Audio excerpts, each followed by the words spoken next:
अभिक्रिया कितने प्रकार के होते हैं। जैसे कि कल हम पढ़े थे रासायनिक समीकरण के बारे में, तो आज हम पढ़ेंगे रासायनिक अभिक्रिया। रासायनिक अभिक्रिया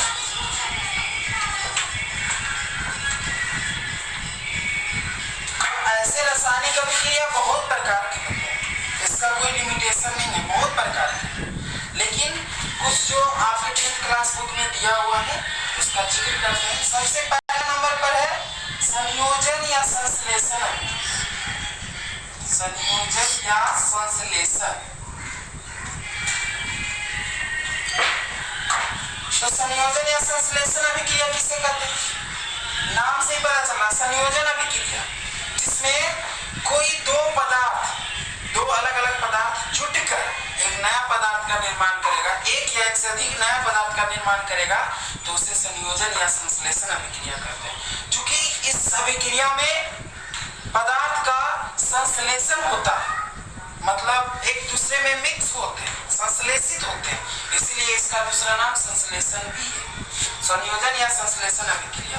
तो वैसा रासायनिक अभिक्रिया जिसमें दो या दो से अधिक पदार्थ आपस में मिलकर एक नए पदार्थ का निर्माण करते हैं, तो उसे संयोजन या संश्लेषण अभिक्रिया कहते हैं। जैसे हाइड्रोजन और ऑक्सीजन ये आपस में मिलकर संयोजित होकर जुटकर मिक्स होकर एक नए पदार्थ H2O का निर्माण, तो यहाँ चूंकि ये जुटा है, संयोग हुआ है, इसलिए इसे संयोजन अभिक्रिया कहते हैं। और देखिए इसी के जैसा एग्जांपल C+O2 CO2, कार्बन और ऑक्सीजन संश्लेषित होकर जुटकर ये क्या बना है? कार्बन डाइऑक्साइड बना है, तो ये हो गया संयोजन या संश्लेषण। और भी बहुत सारा एग्जांपल है, जैसे मैग्नीशियम का फीता को जलाते हैं ऑक्सीजन की उपस्थिति में।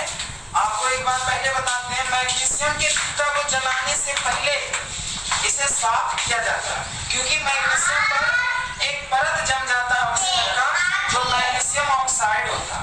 यही देखिए मैग्नीशियम और ऑक्सीजन मिलकर बनाता है मैग्नीशियम ऑक्साइड, यही परत के रूप में जमा रहता है, इसीलिए मैग्नीशियम फीता को जलाने से पहले इसे साफ किया। ये पीपीआई क्वेश्चन है, एग्जाम में पूछता है कि मैग्नीशियम फीता को जलाने से पहले उसे क्यों साफ किया जाता है। यही है कि जवाब इसका होगा कि मैग्नीशियम पर ऑक्सीजन की उपस्थिति में एक परत जम जाता है, जिसे मैग्नीशियम ऑक्साइड कहते हैं, इसीलिए मैग्नीशियम ऑक्साइड को पहले साफ किया जाता है, उसके बाद जलाया जाता है। और सभी अभिक्रिया को संतुलित करने के लिए बता दिए, तो संतुलित कर लीजिएगा। और एक एग्जांपल देते हैं, देखिएगा Fe+S, Fe+S मिलकर बना FeS, मतलब फेरस सल्फाइड। तो यहाँ जो अभी हम एग्जांपल में दिए हैं, देखा जाए तो हर एक ना किसी रूप में संयोग हुआ। जैसे हाइड्रोजन ऑक्सीजन से संयोग हुआ, कार्बन ऑक्सीजन से संयोग हुआ, मैग्नीशियम ऑक्सीजन से संयोग हुआ, फेरस और सल्फर संयोग हुआ, तो ये सारा संयोजन या संश्लेषण अभिक्रिया, इसमें संश्लेषित होता है, इसलिए इसका नाम संश्लेषण अभिक्रिया भी है। तो ये हो गया रासायनिक अभिक्रिया का फर्स्ट, संयोजन या संश्लेषण। और भी बहुत सारा एग्जांपल है, जैसे कार्बन मोनोऑक्साइड ऑक्सीजन से अभिक्रिया करके कार्बन डाइऑक्साइड बनाता है, कार्बन मोनोऑक्साइड ऑक्सीजन से क्रिया करके कार्बन डाइऑक्साइड बनाता है, ये भी देख लीजिए संयोजन अभिक्रिया है। रासायनिक अभिक्रिया में पहला हम पढ़ चुके हैं संयोजन या संश्लेषण। अब दूसरा वियोजन या अपघटन, वियोजन या अपघटन अभिक्रिया। तो वियोजन और अपघटन का अर्थ होता है टूटना। जब कोई एक बड़ा यौगिक का अणु टूटेगा और दो अलग अलग पदार्थ का निर्माण करेगा, दो या दो से अधिक अलग अलग पदार्थ का निर्माण करेगा, तो उसे कहेंगे वियोजन या अपघटन। यानी कि इसमें क्या होगा कि एक बड़ा यौगिक होगा और उसके अलग अलग अणु टूटकर दो या दो से अधिक नए पदार्थ का निर्माण करेंगे, जिसका गुण पहले के गुण से बिल्कुल ही अलग, तो उसे ही कहेंगे वियोजन या अपघटन अभिक्रिया। जैसे कैल्शियम कार्बोनेट, इसको जब गर्म करते हैं, कैल्शियम कार्बोनेट को जब गर्म करते हैं तो कैल्शियम ऑक्साइड और कार्बन डाइऑक्साइड गैस बनता। तो यहाँ देखा जाए तो एक बड़ा यौगिक है कैल्शियम कार्बोनेट, इसे चूना पत्थर भी के नाम से भी जाना जाता है। जब इसे हम गर्म करते हैं तो कैल्शियम ऑक्साइड और कार्बन डाइऑक्साइड गैस बनता है। तो इसमें क्या हो रहा है, एक बड़ा यौगिक का परमाणु है और ये टूटकर अलग अलग दो पदार्थ का निर्माण किया, तो इसे ही कहेंगे वियोजन या अपघटन अभिक्रिया। एक और एग्जांपल लेते हैं, तो ये कोई जब गर्म करते हैं तो पोटेशियम क्लोराइड और ऑक्सीजन गैस बनता है। तो यहाँ भी देखिए वही चीज है कि एक बड़ा यौगिक का परमाणु है और ये टूटकर अलग अलग पदार्थ का निर्माण किया, तो इसे ही कहेंगे वियोजन या अपघटन अभिक्रिया। एक और यौगिक, एक और समीकरण का हम उदाहरण देते हैं, जैसे फेरस सल्फेट FeSO4 को जब गर्म करते हैं तो फेरस सल्फेट एक जलीय विलयन होता है। सबसे पहले नंबर इसको गर्म करके पानी गैस को गायब किया जाता है। उसके बाद जब फिर से गर्म करते हैं तो फेरस ऑक्साइड और प्लस SO2 और प्लस SO3 सल्फर डाइऑक्साइड और सल्फर ट्राइऑक्साइड, ये भी एक प्रकार का अपघटन अभिक्रिया। तो यदि इसको उल्टा कर दिया जाए तो ये संयोजन अभिक्रिया हो जाएगा क्योंकि जुटकर बनेगा ये, और यदि इसको सीधा ही रहने दिया जाए तो इसमें एक बड़ा यौगिक टूटकर अलग अलग पदार्थ का निर्माण किया, इसीलिए ये वियोजन या अपघटन अभिक्रिया। पर है वैद्युत अपघटन अभिक्रिया। वैद्युत अपघटन अभिक्रिया, इसमें क्या होता है, वैद्युत अपघटन अभिक्रिया में क्या होता है, तो इसमें कोई अपघटन, अभी बताए थे वियोजन या अपघटन अभिक्रिया एक ही होता है, तो अपघटन में कोई पदार्थ टूटेगा, तो इसमें वैद्युत अपघटन मतलब विद्युत धारा से टूटेगा। वैसा रासायनिक अभिक्रिया जिसमें एक बड़ा यौगिक को अधिक धारा प्रवाहित किया जाए तो दो या दो से अलग पदार्थ में निर्माण हो जाता है, तो उसे कहेंगे वैद्युत अपघटन अभिक्रिया। मतलब कि इसको तोड़ने के लिए विद्युत धारा का इस्तेमाल किया जाएगा। जैसे सोडियम क्लोराइड, इसे जब जलीय विलयन में लेकर विद्युत धारा प्रवाहित करते हैं इस पर,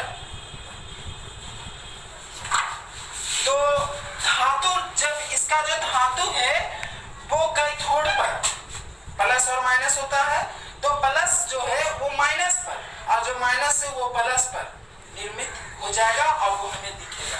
जैसे सोडियम क्लोराइड में प्लस सोडियम हो गया, क्लोरीन माइनस हो गया। जब इस पर विद्युत धारा प्रवाहित करेंगे तो सोडियम धातु जो है कैथोड पर और क्लोरीन अधातु जो कि माइनस होता है एनोड पर प्राप्त होगा। मतलब कहने का मतलब हुआ कि प्लस माइनस पर जाकर जमा होगा और माइनस प्लस पर जमा होगा। कैथोड का मतलब होता है धन आयन और एनोड का मतलब होता है ऋण आयन। लेकिन जब इसका विपरीत साइड में पढ़ेंगे तो कैथोड का मतलब हो जाएगा धन आयन और एनोड का मतलब ऋण। तो इस तरह से विद्युत धारा प्रवाहित करने पर जब एक ठोस को तोड़ा जाता है तो उसे कहते हैं विद्युत अपघटन अभिक्रिया। एक और एग्जांपल लेते हैं, एल्युमिनियम ऑक्साइड Al2O3, जब इसे विद्युत धारा प्रवाहित किया जाता है तो एल्युमिनियम, इसी तरह से एल्युमिनियम धातु है तो एल्युमिनियम हो जाएगा प्लस है, तो एल्युमिनियम कैथोड पर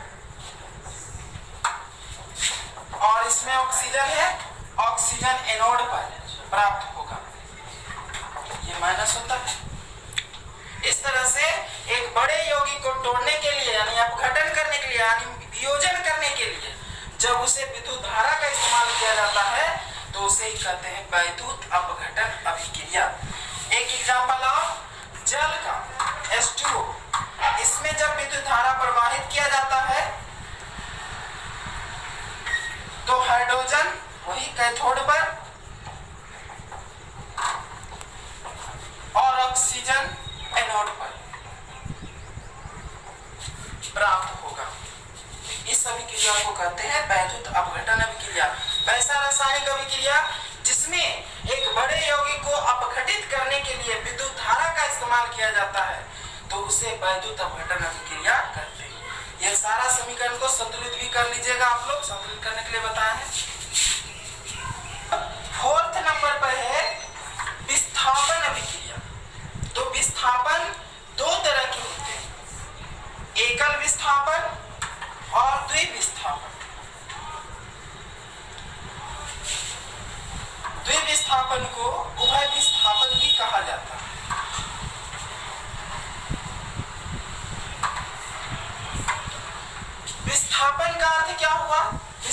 विस्थापन का अर्थ हुआ मूव करना।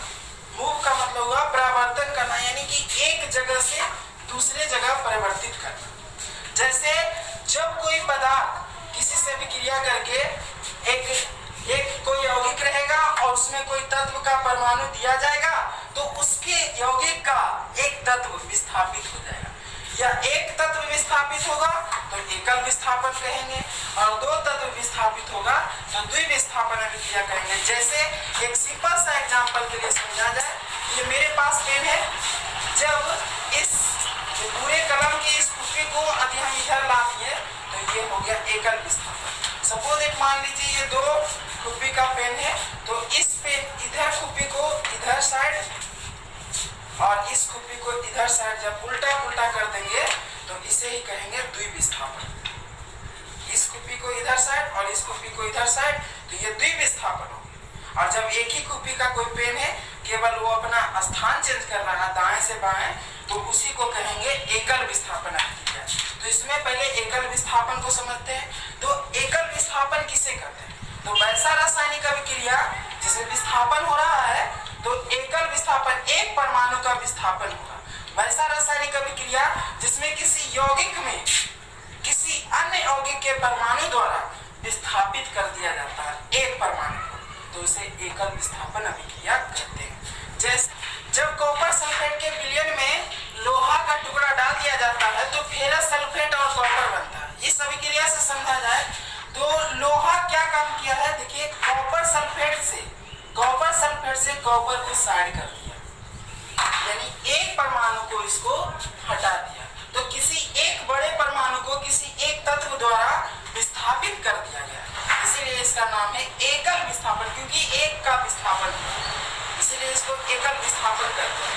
और तो होता क्या है, एक इससे कॉपर सल्फेट का विलयन नीला होता है, लेकिन जब लोहा का टुकड़ा डाल देते हैं तो उसका विलयन का रंग हरा हो जाता है फेरस सल्फेट के कारण। यही है एकल विस्थापन। और एक समीकरण से समझिए, कॉपर सल्फेट का विलयन लेते हैं फिर से, इसमें जिंक का टुकड़ा डालते वही होगा ZnSO4, जिंक सल्फेट और कॉपर साइड हो जाएगा। यहाँ भी वही अभिक्रिया है कि जिंक कॉपर का स्थान ग्रहण कर लिया, यहाँ CuSO4 है और यहाँ ZnSO4 है, तो कॉपर का स्थान खुद ग्रहण कर लिया है जिंक। ये जिंक कॉपर का स्थान ग्रहण कर लिया, यानी कॉपर को हटा दिया। इससे एक बात क्या और पता चलता है कि कॉपर और जिंक में यदि तुलना किया जाए तो कॉपर जिंक से कमजोर होता है और जिंक इससे मजबूत होता है, तभी तो इसको हटा पाया। इसीलिए ये एकल विस्थापन, यानी एक परमाणु को विस्थापित कर दिया गया। और एक समीकरण से समझते हैं, सिल्वर नाइट्रेट का विलयन लेते हैं और इसमें कॉपर को डालते हैं, तो होगा क्या, ये कॉपर Ag को साइड कर देगा, CuNO3 का होल टू कॉपर नाइट्रेट और प्लस Ag इससे विस्थापित हो जाएगा।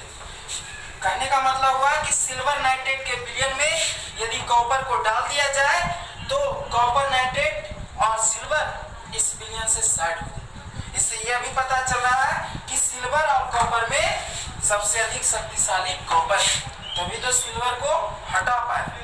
ये एकल विस्थापन। विस्थापन अभिक्रिया किसे कहते हैं? उभय विस्थापन अभिक्रिया को समझेंगे।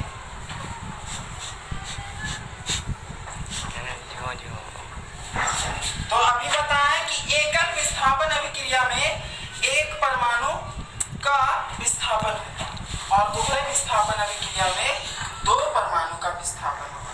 कहने का मतलब इस अभिक्रिया में एक दूसरे का स्थान चेंज होगा, ये इसका स्थान ग्रहण करेगा और ये इसका स्थान ग्रहण करेगा। जैसे देखिए, तो उभय विस्थापन अभिक्रिया में एक अभिक्रिया लेते हैं हम, AgNO3 और NaCl लेते हैं।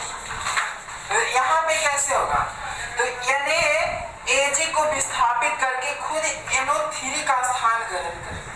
तो NaNO3 का स्थान जब ग्रहण करेगा तो NaNO3 बनाएगा और Cl तो अब इसके साथ चलना जाएगा, Ag इसके साथ ग्रहण कर लेगा, जो बचा है दोनों AgCl।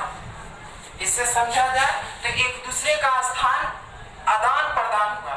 तो वैसा रासायनिक अभिक्रिया जिसमें दो यौगिक अपने आयनों का आदान प्रदान करते हैं तो उसे उभय विस्थापन अभिक्रिया कहते हैं। इसे समझने के लिए एक सिंपल सा उदाहरण आपको देते हैं कि x y कोई तत्व है और a b एक तत्व है। कोई x y तत्व है और a b तत्व है, तो a x का स्थान ग्रहण करेगा, बनाएगा ax प्लस, अब बच गया b और y, तो b और y by बन जाएगा। इसके अनुसार से आप कोई भी रासायनिक समीकरण को इसमें दर्शा सकते हैं। जैसे एक एग्जांपल आप लेते हैं, BaCl2 बेरियम क्लोराइड और सोडियम सल्फेट Na2SO4, तो वही उसी तरह से क्रिया करेंगे, NaCl का स्थान ग्रहण करेगा।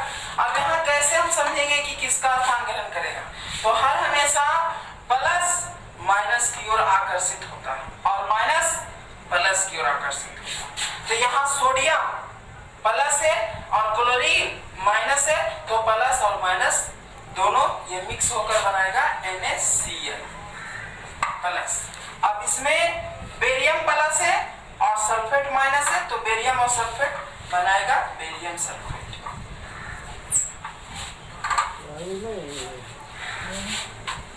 तो यहाँ NaCl जो है एक ठोस के रूप में, अवक्षेप के रूप में प्राप्त होगा, जो कि निचली तीर से दर्शाया जाता है अवक्षेप बनने का। और यदि कोई गैस बनने की जानकारी शो करना हो तो ऊपरी तीर से दर्शाया जाता है। यही है उभय विस्थापन अभिक्रिया, वैसा रासायनिक अभिक्रिया जिसमें दो यौगिक अपने आयनों का आदान प्रदान करते हैं, तो उसे उभय विस्थापन अभिक्रिया कहते हैं। अब छठा नंबर पर है अवक्षेपण अभिक्रिया।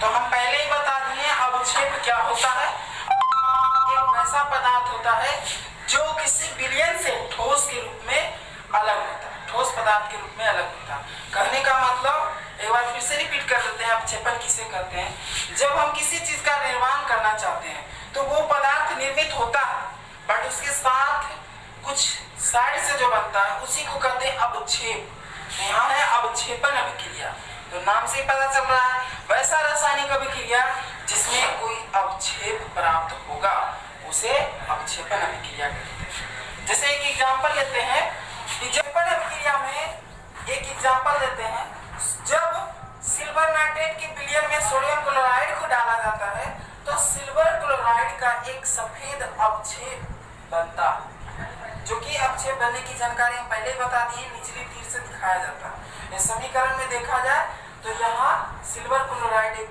ठोस विलयन से अलग हुआ और साथ में सोडियम नाइट्रेट बनता है। यही है अवक्षेपण अभिक्रिया।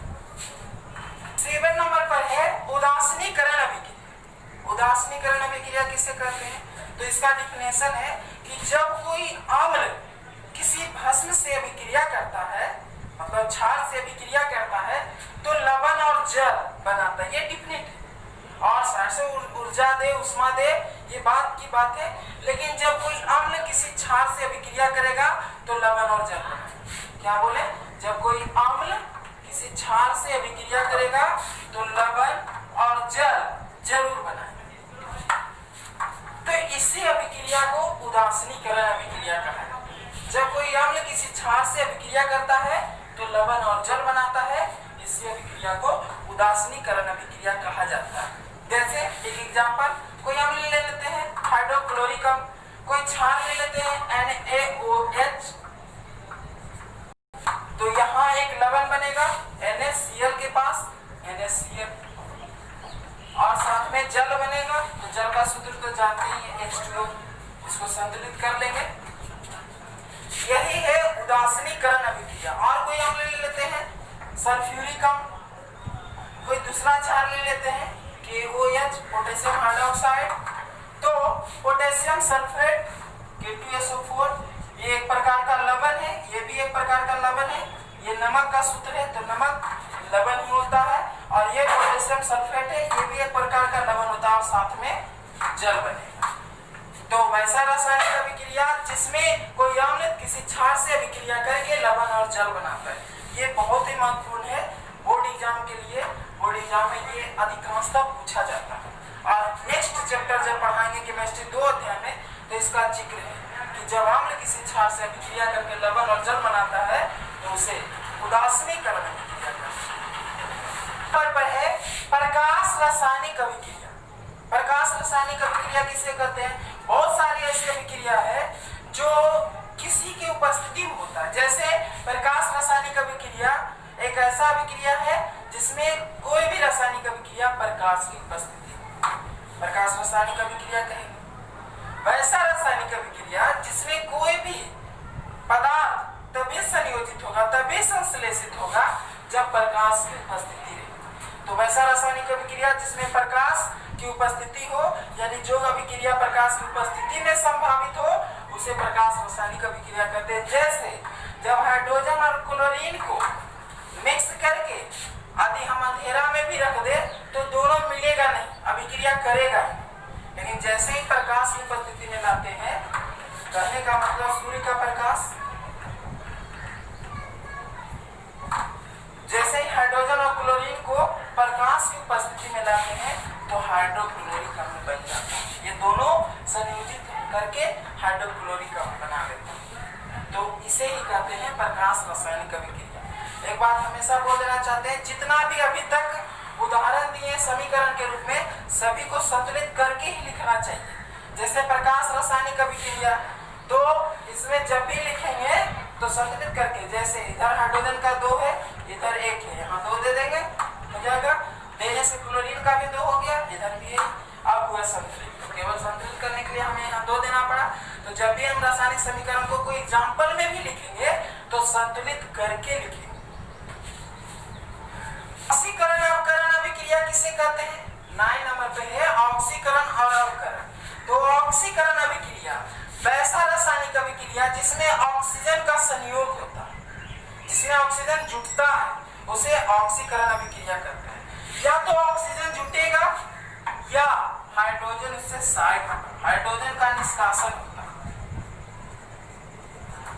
जिसमें ऑक्सीजन का संयोग या हाइड्रोजन का निष्कासन हो उसे ऑक्सीकरण अभिक्रिया कहते हैं। बिल्कुल इसी का विपरीत है अवकरण अभिक्रिया, इसी का अपोजिट। कैसे? तो जिसमें ऑक्सीजन निष्कासित होगा, इस बार ऑक्सीजन निष्कासित होगा और हाइड्रोजन का संयोग होगा तो उसे अवकरण अभिक्रिया कहते हैं। जैसे हाइड्रोजन प्लस ऑक्सीजन, तो यहाँ देखा जाए तो एक हाइड्रोजन है, कोई तत्व, उसके साथ ऑक्सीजन जुट रहा है, ऑक्सीजन का संयोग हो रहा है, तो इस बनाया H2O, इसलिए इसे हम ऑक्सीकरण अभिक्रिया भी कह सकते हैं। क्यों? क्योंकि इसके साथ ऑक्सीजन संयोग हुआ और जिससे हाइड्रोजन का निष्कासन होता है। जैसे मान लीजिए इसी को हम लिख दिए विपरीत साइड से H2 प्लस O2, तो यहाँ देखा जाए तो H2O था, इससे हाइड्रोजन निकल गया, तो ये अब ऑक्सीकरण अभिक्रिया।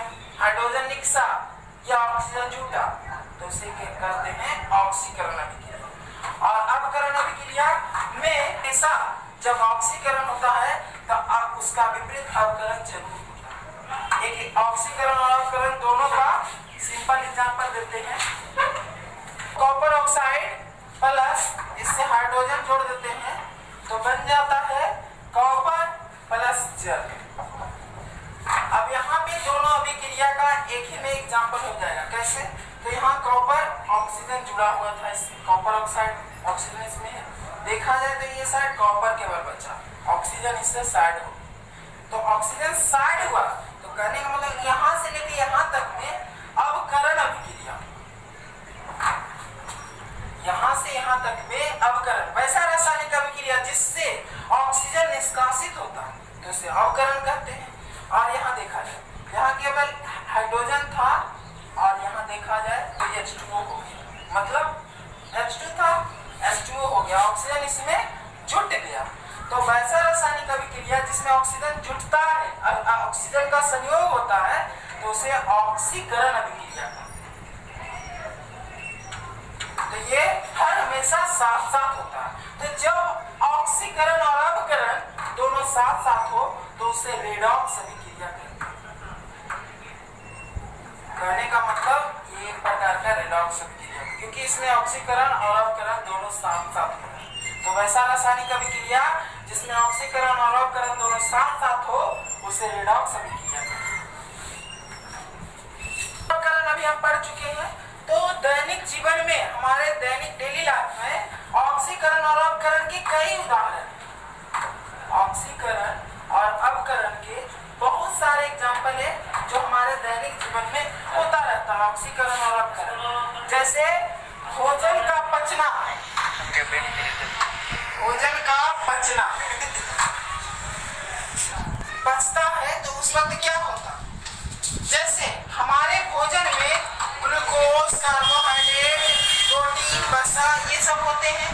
जब कार्बोहाइड्रेट C6H12O6 एक ग्लूकोज हो गया जो एक प्रकार का कार्बोहाइड्रेट का सदस्य है, जब इसके साथ ऑक्सीजन का क्रिया होता है तो कार्बन डाइऑक्साइड और जल और ऊर्जा बनता है। तो हम लोग भोजन ग्रहण इसलिए करते हैं ताकि शरीर को ऊर्जा मिले। तो देखिए इस अभिक्रिया से पता चल रहा है कि ग्लूकोज जो हम भोजन खाते हैं, कार्बोहाइड्रेट का कुछ भी, वो ऑक्सीजन से संयोजित होकर, जो सांस लेते हैं उससे संयोजित होकर कार्बन डाइऑक्साइड जो कि हम सांस के रूप में छोड़ते हैं, और जल जो कि मूत्र और पसीना बनता है, इसी जल से शरीर में और ऊर्जा बनता है। इस ऊर्जा का हम लोग उपयोग किसी काम को करने में करते हैं। तो इसीलिए तो भोजन करते हैं कि काम करने की शक्ति आए।